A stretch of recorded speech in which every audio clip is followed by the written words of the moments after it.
and welcome to my YouTube channel. As you can tell, this is my first video. Yay! So do make sure you subscribe on the button down below, and also follow me on my Instagram as well, so you can be notified on when I do post a video. Okay, so now that you guys have subscribed and you have hit the notification,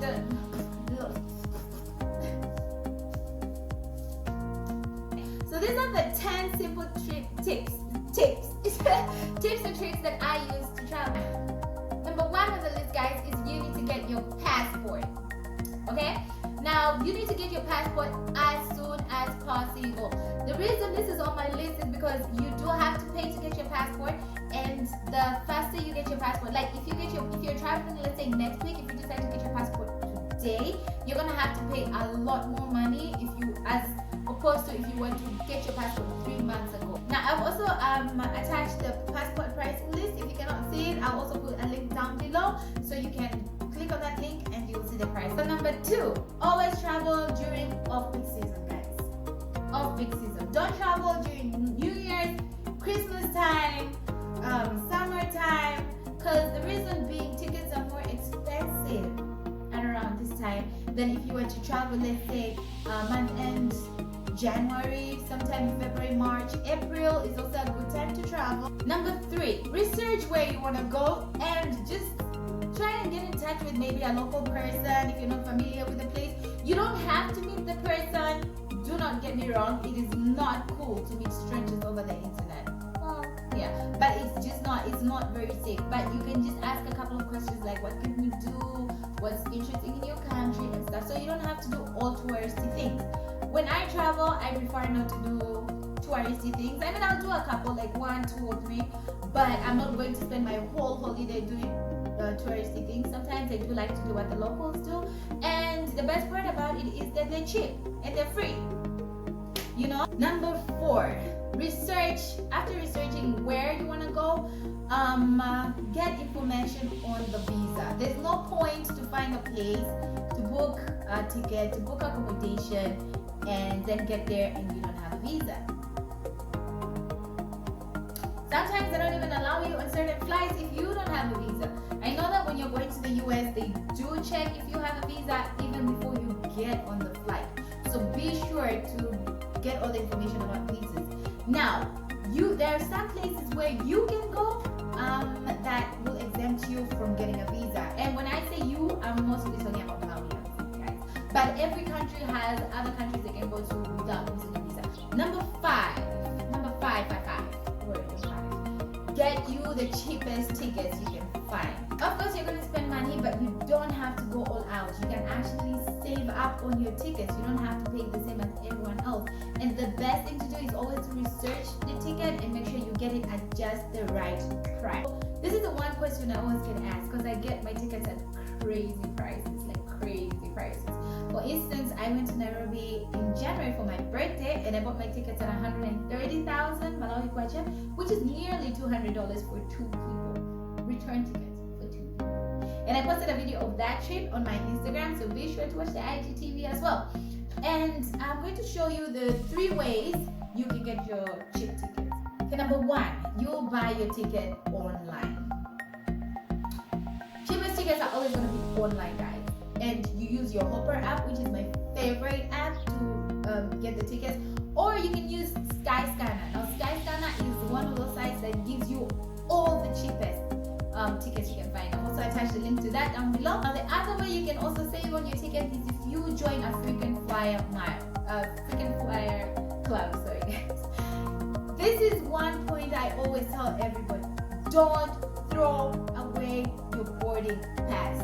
Now, when you travel, most airlines have an alliance. So what you do is you join an alliance, or rather you join a frequent flyer club. I am with Shebamiles, is what I use. I love it. And I did buy my tickets on miles, so that's why I was also able to just pay 130, because what you do is you just pay for tax. So you go on their website, link is also down below, but also this is their website, and you just join. Every time you travel, you load those miles. Now you can load, I'll do another video on explaining how you can do that, just basically teaching you guys more about Shebamiles, but you just load your tickets and you make sure that your account gets credited every time you travel, so you're given miles. And then when you have enough miles, then you can be able to book a ticket. Like going to Nairobi from Malawi is 20,000 miles. So all you need is 20,000 miles. So the more you fly, the more miles you get. So don't throw it away. Now, cool thing is, before you sign up, you can only after you sign up, you can only load tickets for 90 days before you became a member. So if you traveled 5 months ago, that ticket is null and void. You cannot load that. But after you become a member and you travel from the time you became a member till next year on the same day, you can redeem your tickets anytime. The way to also get your ticket is by using the agents. Personally, I don't use a travel agent, but you can use a travel agent if you're a busy person or if you just want somebody else to handle your traveling plans. I kind of like handling my own traveling plans. I'm just a control freak. But yeah, for some people, using a travel agent is better. Sometimes they'll even tell you the best routes and the cheaper tickets, when you can get the cheaper tickets. So that's pretty awesome. Another way that I use all the time is you can go to the kiosk, the airline kiosk, and talk to somebody at the airline. Shout out to Brenda and Leah at Ethiopian Airlines office in Blanta. You guys, I heart you. These guys are awesome, like awesome. And the best part about going to a kiosk and knowing these guys is that you have a contact person, so you can be able to hit them up, and whenever something goes wrong, you can text them, you can call them, and they'll be able to help you. Also, shout out to Sam from SAA, my guy. But yeah, my sixth tip is book your tickets in good time. The prices always go up. The most expensive that you will get on that ticket will be 2 to 3 weeks before your time of travel. Number 7, now let's talk about accommodation. You can also save money on accommodation. Now there's 3 types of accommodation that I use. Yeah, so the first one is hotel. Now, in as much as hotels are more expensive, they do have their pros. You can always schedule a hotel pickup. The place where you're staying is usually known by local taxis or everybody else. Now, the next one on the list is Airbnb. Guys, I love Airbnb. I am an Airbnb fanatic. We booked an Airbnb for the Nairobi trip, and the Airbnb was amazing. It was called La Casita. I posted a video. Now here's a video of showing you how Airbnb works. You can use Airbnb on your phone or Airbnb using your computer. I prefer to use the computer because you can see the map, and I usually just, with the phone you can still see the map, but it's at a smaller dimension. So what happens is sometimes you end up booking a place that you think is close to town, but that is actually really far from town. Yeah. So you just go there, and let's say since we're going to Nairobi, this is actually how we found the Airbnb that we stayed at. So you go to stays, and then it shows you all the places that are available. Look at that, you guys. Airbnb, no lie, is amazing, and the price is even cheaper than hotels, which is super I don't even know, it's just super awesome. And the places are usually clean. Oh, I love that. Places are usually clean, and just the ambience is always nice, and it just gives you a more homey feel to a different city that you're going to. So what you want to do is you want to go to the dates, and you want to select the dates that you're traveling. And since we're traveling from April 3rd to April 6th, that's what we'll choose. And then ever do this, but if you're traveling with a child, it's always good to indicate. That way it narrows down your options, like whether the child is the house is baby safe, and they have a crib, or they have sterilizers, that type of thing that babies would need. So I usually like to pick my other options other than the dates and the filters, because then I can always make additions or subtractions on everything. Alright, so basically it's quite easy to book a place using Airbnb. So you pick the house that you want, you read the description. So I'm just still gonna go by La Casita because we loved it. It even had see the couch right there could fall back, and it was an extra bed, and we had extra beddings and everything, and we had a friend stay over, and it was great. And the hosts are amazing. You can message the host, ask them for stuff, like ask them if they're all vegetarian, if that's your preference. Ask them to bring you extra beddings. Ask just any other questions that you would have about the house. You can always ask them. You can also ask them for recommendations of places to go eat, things to go see, what is transport like where you are at. They're always willing to help. So guys, that's all about Airbnb, to be honest. Like the rest of the stuff, guys, you'll find it over there. And even on Airbnb, by the way, they also offer things that you can do. So there's people offering to take you out to parties at like $24 a person, to take you out for walks, to farm visits. So yeah, guys, it's just, there's so much, like just so much. So yeah, that is how you use your Airbnb. The cheapest accommodation you can find is if you're going to a place that has a family or a friend, you can always bunk with them. It will cost you literally nothing.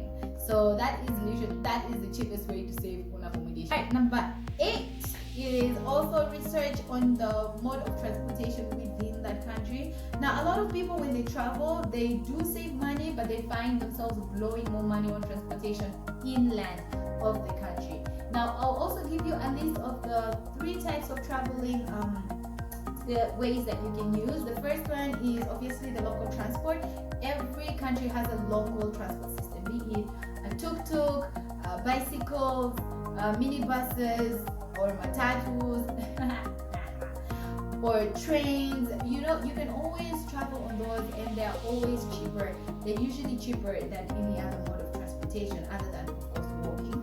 But and then the next one is if you want to research if that country has a online taxi service like Uber, Taxify, or something like that. In my country, we don't have that. We do have something called AIRLINE, so you can also research on that. It's usually cheaper than, it's cheaper than the one using a private taxi, and a little more expensive than a minibus, but it's always a great way to travel if you're traveling by yourself within the country. My 9th tip is to follow these airline accounts on social media. Follow them on Facebook, follow them on Instagram, hell, even follow them on Twitter if you're on Twitter, if you're on Twitter. Do the thing. This is the reason why the airlines usually post promotions and prices do go down, but they do post them on their social medias, because they can't come to you or send you a private WhatsApp message and be like, hey, guess what?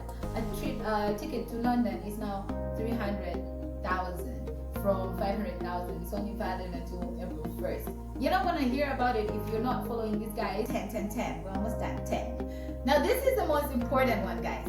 Everywhere you go, whatever mode of traveling you do, be prepared to spend money. There is no traveling. You cannot travel without spending money. It could be on food, accommodation, your ticket, buying souvenirs, stuff like that. You will always spend money. Now this is like 10 tips, guys, on how I managed to travel. Now I'm not a millionaire. Well, not yet. But this has worked for me, and it's been amazing, and it has opened so many traveling opportunities for me. And this is to save, and budget. Now I'm an accountant by profession, so budgeting is basically in the bloodstream, but you have to budget. Now, how do you save? You can create another account with your bank or another bank, and just put in a certain amount every month. You can even start to as low as 20,000 kwacha a month, and with time it will accumulate, and you'll be able to go on that trip that you wanted to. Another way is also joining, guys, chipereganyos. I don't even know what I can use that, what English word that would be, but chipereganyos is basically where you have 10 people and everyone puts in 100,000 a month, and you give it to one person, so that person has 1 million. Now it works, but you need to find you need to find people you can trust, and you also need to have sense of commitment. You can also join village banks, which has become very popular in the country. This is where now you put 50,000 kwacha a month. Everyone contributes. It's also the same thing. It's a group thing, so you get about 10 people. Everyone contributes 50,000. You get 500,000. I don't know if that math is correct, but you get 500,000, and over 500,000 you give it out to those within the member of the village bank. And when they do return, it comes back with interest. So after 6 months, everyone has given the loans, everyone has contributed, then you split the money. So it works. Alright guys, so I hope my video was helpful and you did get to learn something, and I will be sure to upload videos at least once a week of this stuff. No, but for real, I'll be doing a lot of DIYs, and I'll also be doing a lot of traveling, especially this year. I have a few places that I'd like to go, and I'd like to show you guys what I'll be getting up to and what I'll be doing, as well as also traveling within the country. Now guys, when you speak traveling, you don't only have to go outside the country, you can also travel within the country. Like Malawi is such a beautiful country, and there's so many places that have been untouched and see, like that is also a great way to start. You can also cultivate that culture of traveling from inland. So Alright you guys, so bye for now. Don't forget to follow me on my social media and subscribe.